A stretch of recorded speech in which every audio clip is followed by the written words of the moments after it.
ndabaramukije mu izina rya Yesu Kristo. Ni Mukankusi Jeanne n'ubundi mugiye gukomeza muganira. Mbere yuko twinjira mu biganiro cyangwa se mu buhamya, nagira ngo mbanze nshimire cyane abantu bakurikira ubuhamya. Imana yo mu ijuru ibaha umugisha, ahari umuntu abuvuze ntimubutega amatwi, ntimubukurikire, habaho gucika intege, ariko ndabashimira rwose ko mwagiye munyereka ko turi kumwe muri uyu murimo. Reka rero dusenge Imana, kandi Imana ibampera umugisha mwinshi. Imana data wa twese, Imana idukunda kandi Imana itwitayeho, turi hano imbere y'amaso yawe, turagushimiye cyane. Ni ukuri kongeye uyu munsi kuyo tumaze. Hari benshi bageze ahacecekerwa, kuba twebwe tugihumeka ntabwo ari kubw'imbaraga twashyizeho, ahubwo ni ubuntu butangaje watugiriye. Niyo mpamvu natwe tubigushimiye.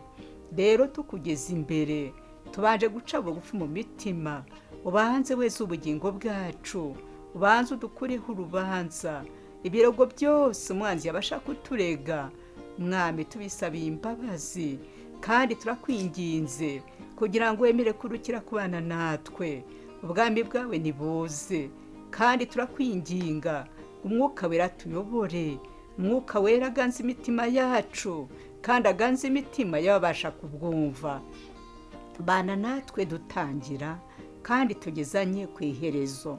Dufashe mpiri ibyarwanya umugambi wawe byose mu izina rya Yesu.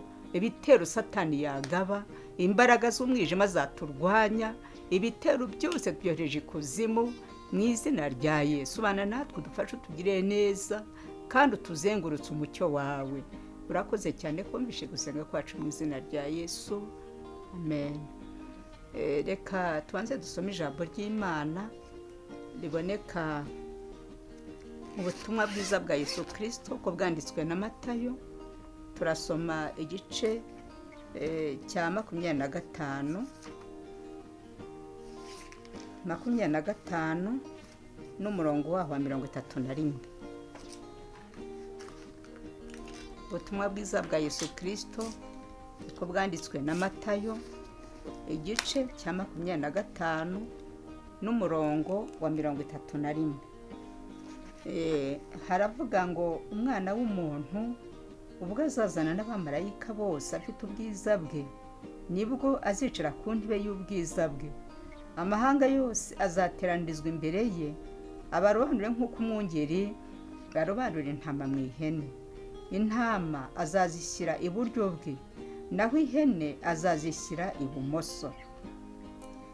Umwami azabwira abari iburyo bwe ati, nimuze mwebwe abo data yahaye umugisha, muragwe ubwami bw'abatunganirijwe uhereye ku kuremwa kw'isi. Ngo kuko nari nshonje mukamfungurira, nari mfite inyota mumpa icyonywa, nari umushyitsi murancumbikira, nari nambaye ubusa muranyambika, nari ndwaye muransura, nari mu nzu y'imbohe muza kundeba. Abakiranutsi bazamubaza bati, mwami, twakubonye ryari ushonje turagufungurira, cyangwa ufite inyota tuguha icyonywa? Kandi twakubonye ryari uri umushyitsi turagucumbikira, cyangwa wambaye ubusa turakwambika?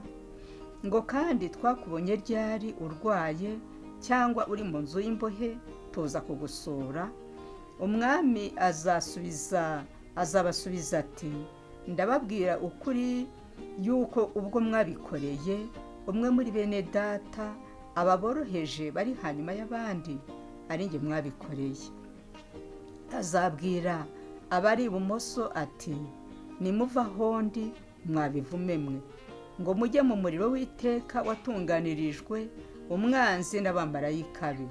Ngo kuko nari nshonje ntimumfungurire, nari mfite inyota ntimwampa icyonywa, nari umushyitsi ntimwancumbikira, nari nambaye ubusa ntimwanyambika, nari umurwayi no mu nzu y'imbohe ntimwansura. Nabo bazamusubiza bati, mwami, twakubonye ryari ushonje cyangwa ufite inyota cyangwa uri umushyitsi cyangwa wambaye ubusa cyangwa urwaye cyangwa uri mu nzu y'imbohe ntitwagukorera. Azabasubiza ati ndababwira ukuri yuko ubwo mutabikoreye umwe muri bene data baboroheje bari hanyuma y'abandi, nanjye mutabinkoreye. Ngo abo bazajya mu ihaniro ry'iteka, ngo naho abakiranutsi bazajya mu bugingo buhoraho. Imana itugirire neza.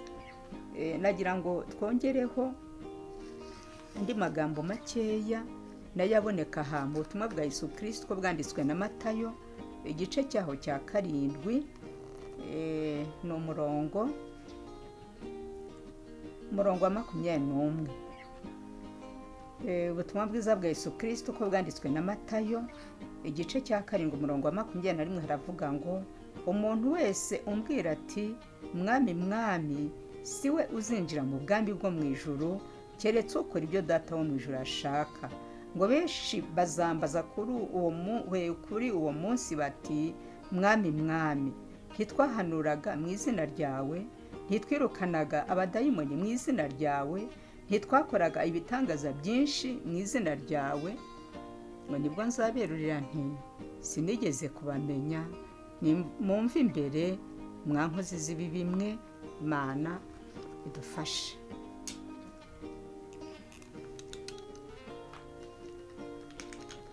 Aya magambo agira ngo tuyaganireho. Igihe kimwe nari ndyamye nsinziriye, Umwuka Wera aransura mu nzozi. Aya magambo arayansomera, arangije arayansobanurira. By'ukuri uburyo nayasobanukiwe numvise bitandukanye cyane nuko nari nsanzwe nyazi. Abakozi b'Imana baratwigisha, abapasiteri bacu bagakoresha uko bashoboye pe bakadusobanurira, ariko Umwuka Wera wateye ubwoba. Umwuka Wera ni umuhanga. Mu gihe yari arimo yansobanurira numvise bitandukanye cyane n'ubundi busobanuro ndaba narigeze kumva, mbese numva muri nge bibaye bishya. Niyo mpamvu nifuje ko tubiganiraho kugira ngo abantu benshi ahari bave mu gihira cyangwa se mu rujijo. Aho tubanje gusoma mwumvishe uburyo umwami Yesu twebwe twumva kujya mu ijuru, ariko ntitwite cyane kuri kondisiyo z'ibigendanye nabyo. Ushobora gukizwa ukagerageza ibyo ushoboye, ariko iki kintu kigendanye n'imbuto z'umwuka bene data, ijambo ry'Imana ritubwira ko hari aho Yesu ngo yararimo agenda asanga igiti cy'umutini ngo gitoshye pe kimeze neza, ibibabi ari ibibabi, ariko ngo acyegereye arebye asanga nta mbuto, nta kintu kibitseho, ngo yahise akivuma. Kandi igiti by'ukuri iyo dusomye ayo magambo bavuga yuko ngo kitari n'igihe cyo kwera kw'imitini, ariko abuzemo imbuto igiti yarakivumye gihita cyuma, baratema baracana. Byumvikana ko natwe abakristo ahangaha Imana yanyigishije ko umukristo utagira imbuto, udafite imbuto z'umwuka, umva ndashaka ko aha hantu tuza kuhatinda tukahatekereza. Umwuka w'Imana abinyigisha hariya, uzasome Yakobo igice cya 2 umurongo wa 17, hazakubwira ibyo bintu, uzarushaho kubisobanukirwa. Imbuto z'umwuka ni ngombwa ku mukristo, kuko niba twe twari tuzi ko umuntu azajya mu ijuru akadushyiraho amabati ukaguruka umuntu akagenda diregite yinjira, ariko twumvishe ko hari ahantu tuzabanza kwicara dupimirwa imirimo. Aho hantu tuzaba turimo dupimirwa ibyo twakoze, ngo niho hazatuma hari abari bujye iburyo abandi bakajya ibumoso. By'ukuri ntabwo Umwuka Wera atarabinyigisha numvaga mbisobanukiwe cyane, ariko aha uze kuhatekereza uburebe ku mbuto. Aho dusomye hanyuma haravuga ukuntu umwami Yesu nabashyira ibumoso hazabaho no kuburana, ukavuga utese mwami, none ntabwo uzi ko nahanuraga? Buriya siriya mpano ni njye wari wayihaye. undi n'abati none se ntabwo uzi ko nasengeraga abarwayi bagakira, iyo mpano se nari nayihaye. Undi n'abavuga ati narigishaga abantu bakihana, wahagurutsa mu iteraniro ukabona abantu hagurutse bose. Ariko ndagira ngo mbabwire ko bitabujije Yesu kubabwira ko atigeze abamenya, yababwiye ko atabazi. Kandi ni ukuri, urumva bari abakozi b'Imana basanzwe bigisha ijambo ry'Imana, abantu bagafashwa, basengera abarwayi, abadayimoni bakabavamo, abantu bafite ibintu bigaragara by'impano z'umwuka. Ariko ndashaka ko muza kumenya ko impano z'umwuka n'imbuto z'umwuka ari ibintu byuzuzanya, biruzuzanya. Aha ni bwongere nsubire mu ijambo rivuga ngo kimwe cyaba umukenyero, ikindi kikaba umwitero. Ariko imbuto z'umwuka muziha agaciro, navuga ngo cyane. Imbuto z'umwuka zizatuma turi bupimirwe imirimo tugeze imbere y'Imana cyangwa se ya Yesu, akajya kureba akavuga ati ni intama, kandi ni ukuri ngo arebeye mu mirimo. Akongera akitegereza undi akavuga ati uyu nguyu ni ihene, intama zikajya iburyo, ihene nazo zikajya ibumoso. Ariko byose mwumve ko bituruka he? Ko azaba arimo kudupimira mu mirimo. Amagambo twasomye mu gice kibanje yavuze ngo nari nshonje muramfungurira, nari nambaye ubusa muranyambika, nari umushyitsi murancumbikira, nari mu nzu y'imbohe muza kundeba, nari ndwaye muransura cyangwa se muza kunsura, murange muri ibintu nk'ibyo.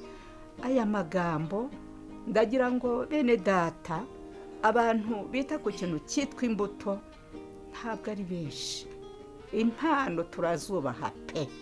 Umunyempano ugasanga twamuhaye umwanya agafata icyicaro, ariko imbuto ukabona akenshi tutari gusobanukirwa ibyazo. Nyamara navuga ngo mureke n'uwaba afite impano z'Imana ni byiza, ariko mureke tubigendeshanye no kuba dufite izi mbuto. Nawe ibintu bishobora gutuma ugera imbere y'Imana ugaseba, kandi bari umwigisha bishobotse international, ariko Imana ikakubwira ngo sinkuzi rwose, tekereza ni ukuri. Ubwo si impano y'ijambo ry'Imana ufite, urumva warayihawe nande si Imana yiguhaye, ariko kubera ko habuzemo imbuto ikubwira ngo ntabwo nkuzi. Nkongera nkibaza, ese waba urimo gusengera abarwayi abadayimoni bagahunga, ugasengera umurwayi ukamurambika ibiganza agakira, iyo mpano waba ko wayihawe nande? Si Imana iba yayiguhaye, ariko tekereza ko kwihakana kubera ko yabuze imbuto. Rero mureke ikintu cyitwa imbuto bene data tukiteho. Aya magambo nyahabwa narakangutse mfata umwanya wo kuyatekerezaho, noneho mbaza Imana nti Mana ni iki ushaka ko nkora? Icyo gukora narakiyobewe. Nari umuyobozi w'ababyeyi, nkababwira nti nimureke dutange amaturo. Ngewe nafashe bya bindi byiyerekwa ryanjye, noneho ndizana mu bo turi gusengana. Mureke dutange amaturo, ahari tuzajya tujya kuvuga ubutumwa. Amaturo tukayatanga, ariko ndababwira ntuzajya ugira iyerekwa kumva ari agiye kuvuga ubutumwa ajya azatumuhema itike. Nta n'umwe nigeze mbona. Ni ngewe ubwanjye wagerageje kugenda mvuga ngo nkore muri ayo maturo turimo gutanga, nkora umurimo, ariko usanga ntabwo bihuye n'icyo Imana ishaka. Ndakomeza ndashakisha mu buryo butandukanye, ariko mbona ntibiri guhura. Mbonye byanze guhura, nafashe umwanya w'amasengesho, ngewe ndagenda nsenga iminsi 2 niherere mu cyumba ahantu nari nagiye gusengera. Natangajwe n'uko Imana yantumyeho umuntu, iramurangira, iramubwira ngo umuntu umeze gutya arimo gusengera mu cyumba cy'ibunaka, genda umunsangire. Noneho imubwira ibyo ari buze kumbwira. Imana ikintu cya mbere yamubwiye, yaramubwiye ngo ijya indeba, ngo ikanyitegereza, ngo igaseka igatembagara. Ntabwo nari nzi ko Imana iseka, ariko burya nayo disi giseka, kuko ntabwo yaba yaraduhaye ibyishimo ngo yibibure. Noneho ngo imwereke iyerekwa ngo abona ndimo ngemura. Urumva njye ubushakashatsi bwanjye bwari bwafashe ubusa, ariko noneho mwereka ndimo kugemurira abarwayi kwa muganga, b'abarwayi nkabagemurira ibyo kurya by'umubiri, ariko nyuma ngo nkaza kubagemura n'ibyo kurya by'umwuka. Amaze kubimbwira ndamushimira, ndamubwira ngo igendere, nabyumvise, cyane cyane ko icyifuzo ndimo gusengera cyari kimaze gusubizwa. Icyo nakoze ni iki: njyewe naraje umurimo wo kugemurira abarwayi ndawutangira. Nari ntwite inda nkuru y'amezi nk'umunani, ariko ndiyemeza bene data, aha hantu harimo ibanga ry'uburyo bwo kuvuga ubutumwa. Njyewe ngemurira abarwayi ngafata porotamanje igerekeranyemo utuntu dutatu, nkagenda nagera kwa muganga nkagemurira umuntu umbaza, ese nta muntu uri hano utagemuriwe? Genda mbaza, nta muntu uri hano utabonye umugemurira? Nabonamo abantu batatu, umurwayi umwe muhereza kamwe, undi murwayi muhereza kamwe, twa tundi dutatu najyanye twose nkatubaha. Noneho nkaza kubabaza umurwayi, ese waba wakarabye? Atoya, ati ndarembye ntabwo nabibashije. Nkamwuhagira, nshakaga nkamuhanagura, nta myenda yo gufura ufite ngo ufurire? Ati irahari, iri hariya. Imyenda nkagenda nkayifura nubwo nta mbaraga nari mfite, ariko kuko wari umurimo nahawe n'Imana, nagerageje kuwukora, nshyiramo agatege ndawukora. Noneho icyaje kuvamo ni uko wa muntu nakoreye ibyo, urumva namugemuriye, ndamukarabije, ndamusasiye, ndamufuriye, uko ari batatu nabajyagamo nkazunguruka.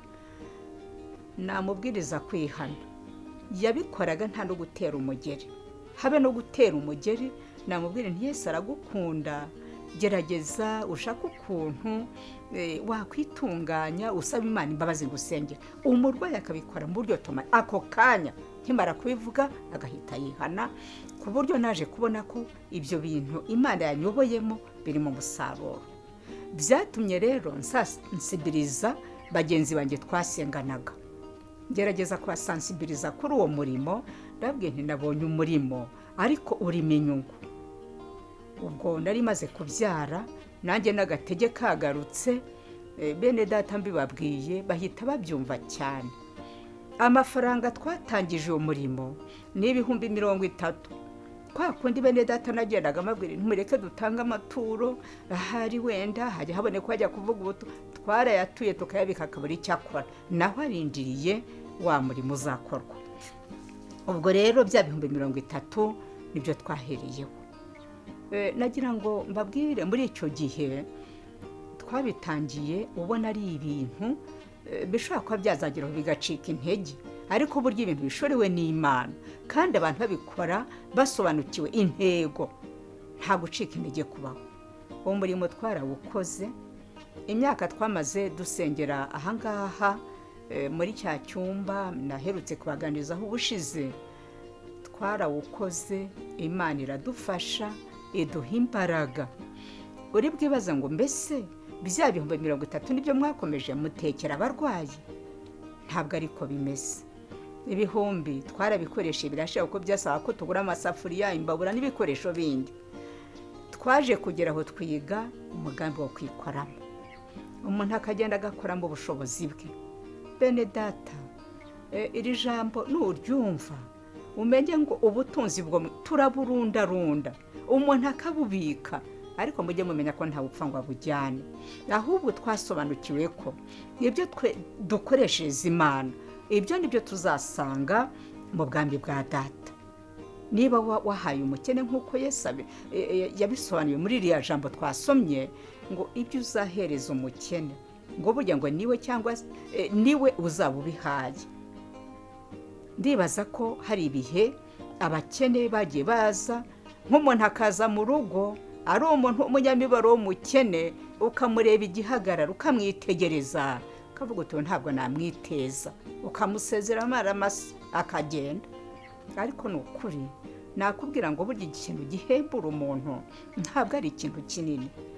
hari abantu bajya bahunga ugasanga baragenda binjira mu ngo avuga ati mwamfunguriye, uziko niyo wowe ufite igiceri cy'ijana ukakimuha ashobora kugenda akaguramo irindazi yarenza agakombe k'amazi agahembuka.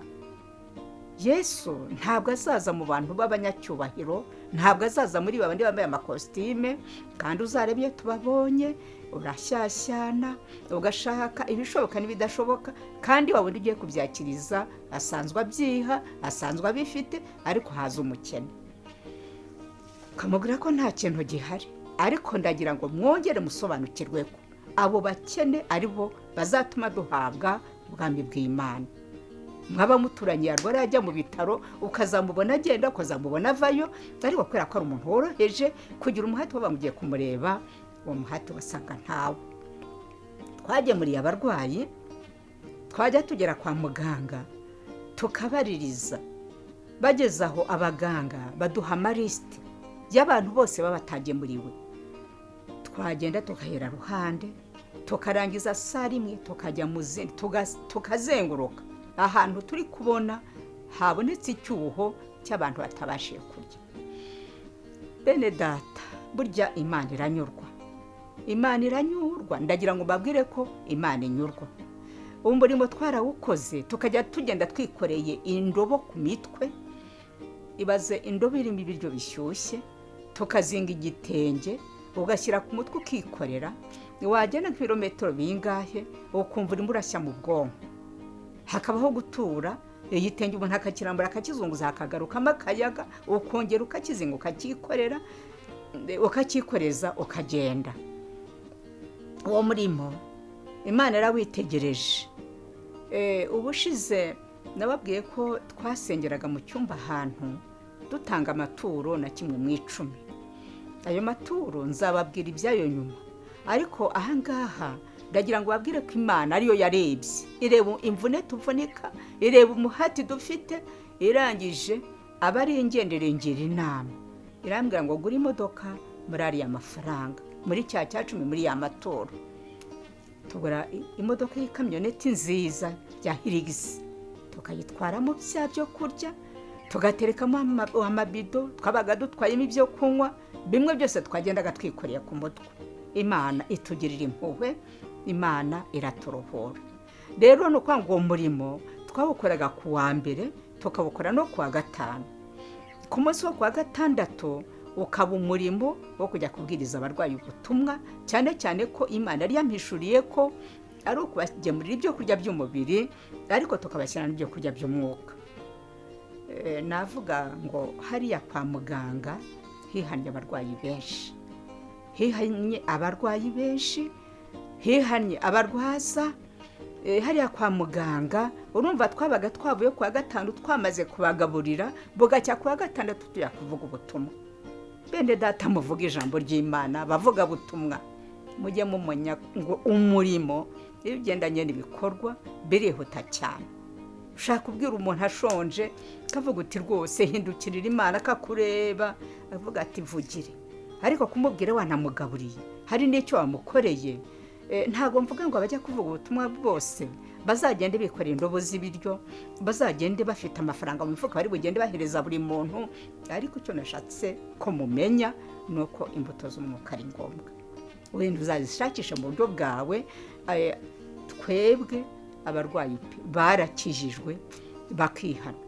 Twagiye tubonamo iminyago, hakabo ubwo marakubwiriza umurwayi akakurembuza, akavuga ati igira hino, ukamwege akakubwira ati ibyo wavuze byose numvaga ari ngiye wari uri kubwira, akakwaturira, yamara kwatura wamara kuvaho agahita rekana. Ubwo kuba apfuye amaze kwezwa, nibuka ko harabona ajyaga njya kureba, nkagenda nkababaza se wa murwayi wari uryamye hano, urumva umuntu wamaze kuguhamagara akagusaba kumwatuza. Nkagenda nkababaza wa murwayi wari uryamye hano ari hehe, ati maze wagira ngo ni wasize umwishe, wamaze kuhava ararekana. Urumva amaze kwihana by'ukuri. Ubundi twese ntakurama kudapfa, nubwo turiho none, ariko ejo cyangwa ejo ubundi tuzapfa. Ariko hahirwa bapfa bapfira mu mwami. Ni ukuri hahirwa bapfa, gupfa si ikibazo, ahubwo ikibazo ni uko umuntu apfuye. none se urumva uwo muntu ugiriwe ubuntu n'Imana agapfa amaze gusaba Imana imbabazi, uri bumugeranye n'umuntu bakubise umupanga agacikamo kabiri agapfa yibye? Buri ubugingo araburonse. Abarwayi barakijijwe, abarwaza barakizwa, ndetse n'abaganga bagiye babonekamo abakira agakiza. Uwo murimo Imana yawuduhereyemo umugisha. Hari igihe Imana yageze kunkorera igitangaza, ntabwo navuga ngo wenda yagikoze rimwe, kuko hari n'abarwayi twasengeraga n'Imana ikabakiza. Mutaza kugira ngo twasengeraga bapfa gusa, ahubwo hari n'abarwayi twasengeraga bagakira. Noneho wazasubirayo ugasanga umurwayi yaratashye, wabaza bakakubwira ati rwose kuva cyagiye mwamusengera yahise mva ko yakize, umurwayi agataha. Ikindi gihe nigeze kuganiriza abarwayi ijambo ry'Imana, mbaganiriza ririya jambo Yesu yabajije iriya mpumyi, yarayibajije ngo mbese urashaka nkugirira nte? Noneho narababwiye abarwayi, ndababwiye nti ahangaha ntago hari kubazwa iriya mpumyi. Noneho mwebwe abarwayi muri hano, twari mu nzu y'uburwariro y'abantu bagize impanuka, abavunaguritse amaguru, abavunitse amaboko, abashinze ibyuma bishinze mu mitwe, mbese no ngo hari mu nzu y'abantu bafite uburwayi bw'imvune cyangwa se bwaturutse ku mpanuka. Abarwayi mbabaza iryo jambo, ndababwiye nti murashaka Yesu abagira gute? Ndababwira nti munsubize, mwebwe musubize Imana mu mitima.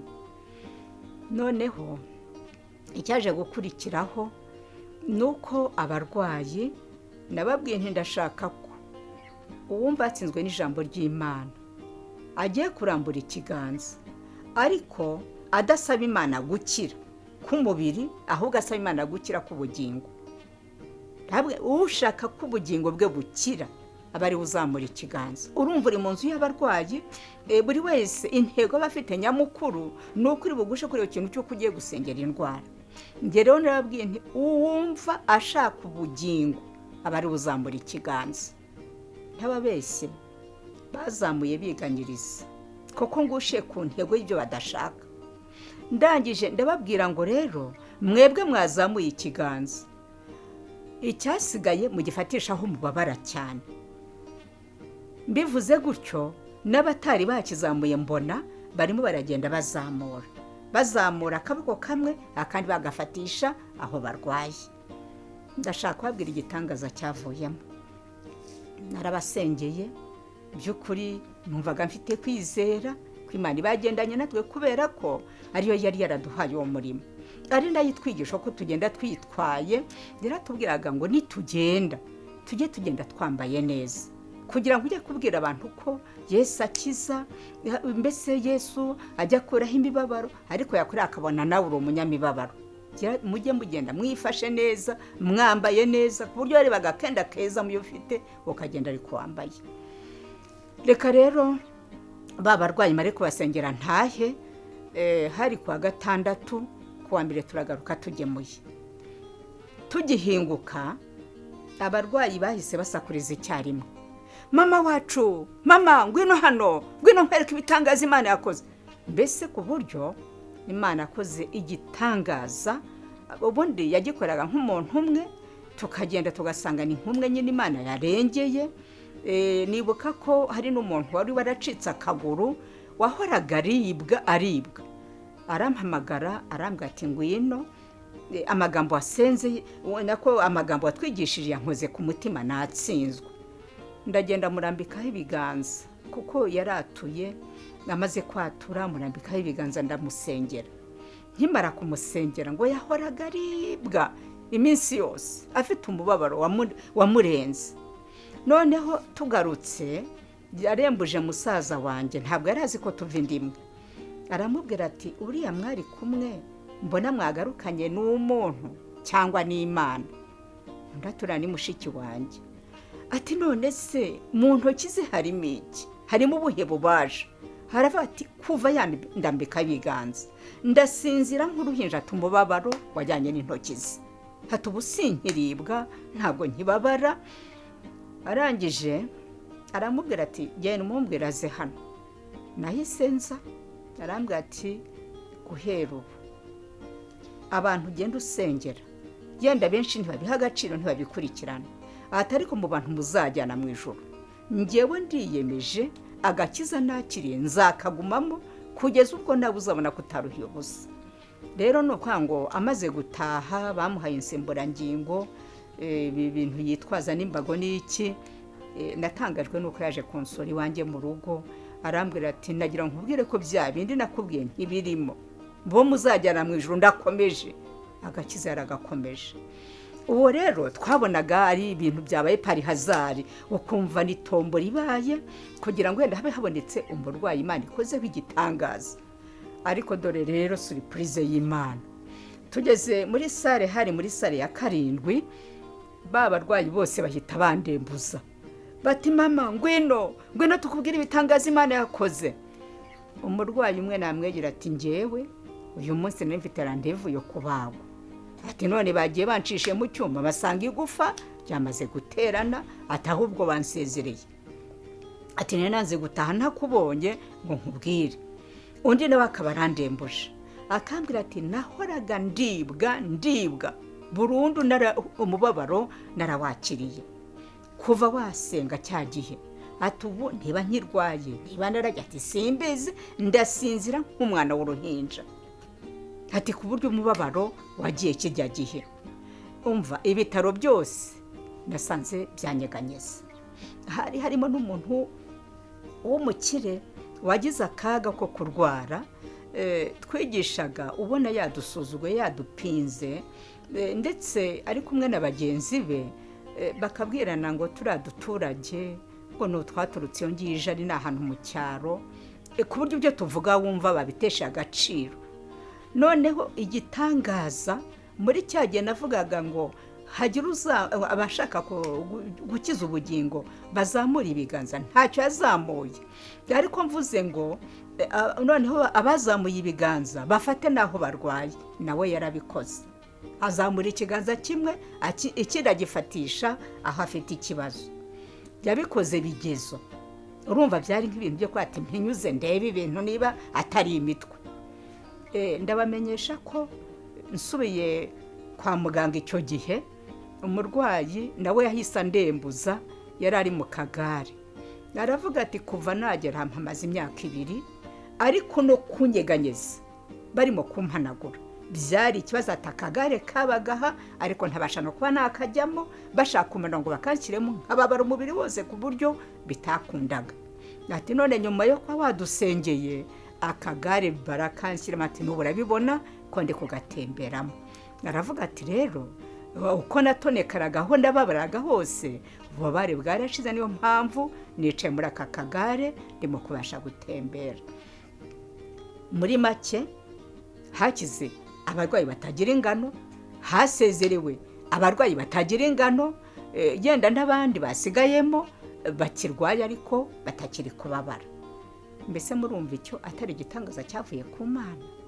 Imana yo mu ijuru yagiye ikora ibintu bitandukanye, mbese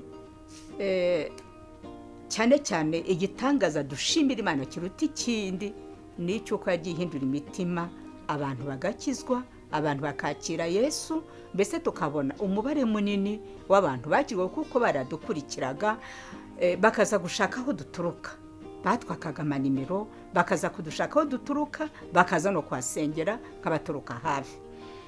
Muri uwo murimo harimo amarushywa, harimo ibintu bigoye. Ibyari bigoye ndashaka kubabwira, hari uburyo nk'abaganga haboneka nk'umurwayi akagenda akarwara neza, ukabona wa murwayi yaranutse nko mu bantu barwaye sida, ukabona aranyara aho aryamye, ukabona mbese hari ibintu bibi yikozeho. Twaragiraga abafata bagira neza baje, mujye kureba uriya muntu cyangwa bariya bantu bangahe nka 2 murebe ko ari cyo mubakorera. Abaganga bakaduha ibiraka kabatise ko kazi mwajeho tukajya kuhagira umuntu winyayeho ndetse witumye n'ibikomeye. Mbese umuntu ubona ari muri leta kumwegera rero kugomba gushaka ikintu upfukisha amazuru, ariko ibyo Imana yagiye ibidushoboza. Twaba twagiyeyo abagore babyaye badafite abantu babarwaje, bakaba bati hariya hari umubyeyi, mugende mujye kumureba afite ikibazo. Umubyeyi akaza nako tukamusanga gufura imyenda y'umugore wabyaye, nta na ga dufite. Mbese habaga harimo amarisika atandukanye, ariko twarabikoze, Imana ikabiturindiramo. Ikindi gihe nibuka ko hari igihe twasanze umubyeyi wabyaye yari umuntu wari uri mu rugendo, sinzi iyo yavaga niyo yajyaga, ariko baratubwiye bati rero mwagize neza, uyu muntu muramufasha, ariko n'ubundi nta cyerekezo afite, ese mwakwemera mukamujyana? Umubyeyi ni njye wamuzanye mu rugo, ariko ahageze umva bene data, ibipimo by'Imana biragwira, ibipimo by'Imana ni byinshi. Uyu murimo twagiye tuwupimirwamo. Umubyeyi araje afite akana ashoreye n'agahinja yabyaye, akaryama mu gitondo akavuga ati munshyurize amazi yo kwikanda. Twabaga tubizi ko umubyeyi aba akeneye ayo mazi, ukayashyushya amazi ukagenda ukamuterekera hari ugategeza ko ayoga ugaheba. Aho aje kubushakira akongera akagaruka ati niko ko nabwiye ngo munshyurize amazi, mwayabonye cyangwa byagenze bite? Twayashyizemo ahubwo niwe utaje, bigasaba ko twongera kujya gucana ngo dushyushye amazi ya wa muntu. Ageze igihe none hagenda atanga amategeko, akavuga ati ariko uyu munsi mbaga nshaka kurya ibi, kandi akaba afite umwana ukubagana mu gihe cy'imvura, hari mu gihe cy'imvura, akagenda n'inkweto hanze, yarangiza akaza n'ibyondo by'inkweto, akurira akajya mu gitanda gishashe neza kiriho kuvurori na bya byondo. Wagira ngo uravuze, mama wagakanura amazi ati kuki mumbwira umwana nabi? None n'umwana murabona nta ubwenge afite, n'umwana ariko mbese bitembewe ko yatozwa. Niba yakandagiye mu ntebe nturi bumubwire ko ashyize umwana mu ntebe. Ndababwiza ukuri, cyari ikizami bene data gikomeye. Noneho rero icyaje kutangaza nuko uriya muntu yanze kuhava, ku buryo uko urwo rugamba rwarangiye, mbese ni Imana yo mu ijuru ibizi. Ndagira ngo mbabwire ko dukwiye kwera imbuto z'umwuka, ntiduhagame cyane mu mpano z'umwuka, ahubwo tukagerageza gushaka uburyo dushaka imbuto z'umwuka. Hano z'umwuka abantu benshi barazifite imbuto, hari ubwo umuntu agerageza kwigana, wajya kubona ukabona ibintu bikoze neza uyu munsi ariko ejo ntubishobore. Hari abatuzagamo, umwe akavuga ati ngewe ndumva nzajya nitanga ibishyimbo muzajya mukoresha byose ni ngewe uzajya mbizana, akabitanga mu gihe runaka, ikindi gihe ugategereza ko agaruka ugaheba. Hari undi wazaga akambwira ati inkwi zose muzajya mucana ni ngewe uzajya nzitanga. Umuntu akitanga akadundaguza, yageraho bikamunanira, ugategereza wa muntu ko azagaruka n'inkwi ukamubura. Ariko ndashima Imana ko yadushoboje, ko twakomeje uwo murimo tukawukora, twarawukoze kugeza igihe Imana ibirebire mu ijuru iranezerwa. Rero nerekeza ku musozo, kuko hari ibindi nzababwira byakurikiyeho. Nerekera ku musozo, ndashaka kubabwira ko Imana inezerewe yaraje atubwira ngo uyu murimo rero mwawukoze mu rwego rw'ishyirahamwe. Urumva twari dufatanyije turi gurupe y'abantu benshi, harimo abagiye bitanga, mwaka bati nzajya ntanga imboga zizajya zikoreshwa, koko akitanga akajya zizana kugeza igihe umurimo warangiriye. Undi akavuga ati ngewe nzajya nitanga isukari izajya ijya mu gikoma, akayitanga kugeza ryari. Undi akavuga ati ngewe nzajya nzana ifu y'igikoma muzajya mushigishamo igikoma. Mbese buri wese akagira icyo yitanga, ariko twaba twanahuye tugateranya n'amafaranga kugira ngo aze kuvamo ibitabashe kuboneka. Uwo murimo rero Imana irawudushoboje, abacitse intege nyine barazicitse baragenda.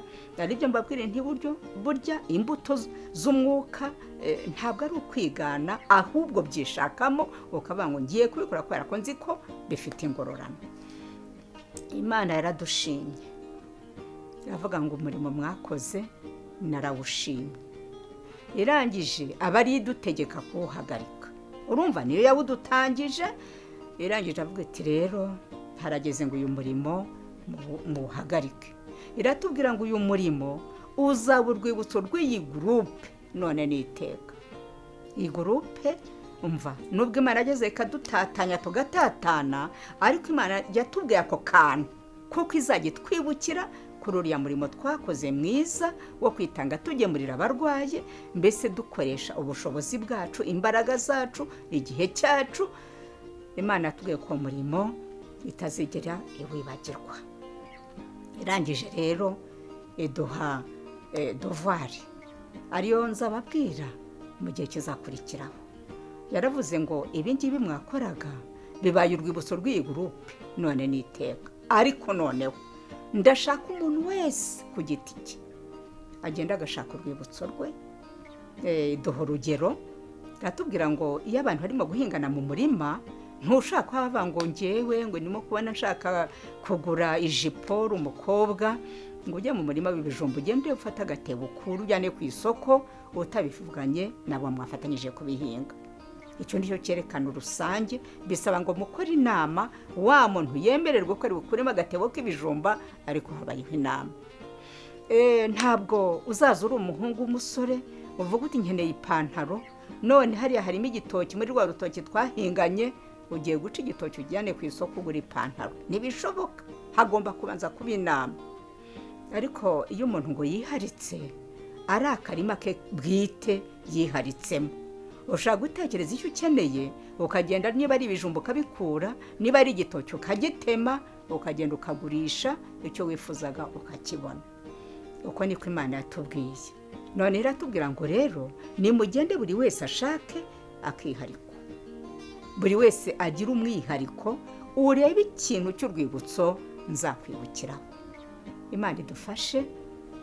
Ndumva nagarukiriza aha, tuzakurikiraho mbabwira rero sasa uko twagiye, buri wese akiyaranja agashaka icyo Imana izamwibukiraho. Murakoze cyane, dusoreje aha. Imana ibahe umugisha mu izina rya Yesu Kristo, amen.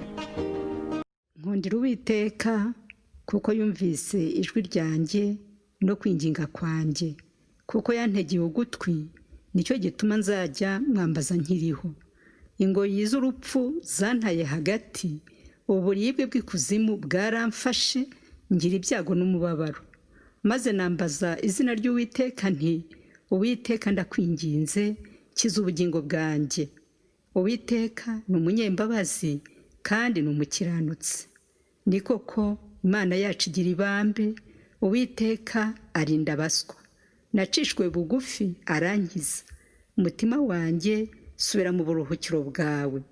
Ngo kuko Uwiteka yakugiriye neza, ngo kuko wakije ubugingo bwanjye urupfu, amaso yanjye ukayakiza amarira, n'ibirenge byanjye ukabikiza kugwa. Ibyiza Uwiteka yangiriye byose ndabimwitura iki?